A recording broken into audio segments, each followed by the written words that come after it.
రాబోయే నెలలో ప్రధానమంత్రి నరేంద్ర మోడీ గారు విశాఖపట్నంలో 10వ వార్షిక యోగా డే సెలబ్రేట్ చేస్తున్నారు. వారు అక్కడికి వస్తున్నారు. ప్రపంచం మెచ్చుకునే విధంగా ఈ యోగా డే చేపిస్తానని మీ అందరికీ హామీ ఇస్తున్నా. ఇది ఒక చరిత్ర.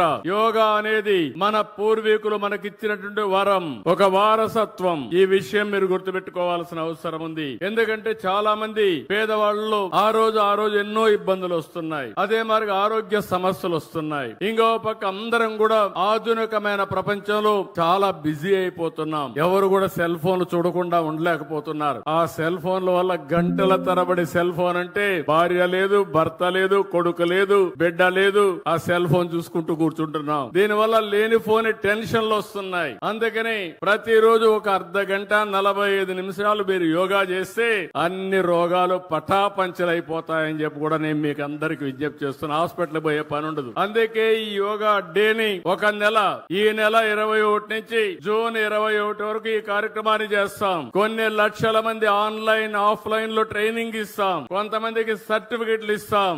ఇది ప్రపంచానికి మనం ఇచ్చే కానుక.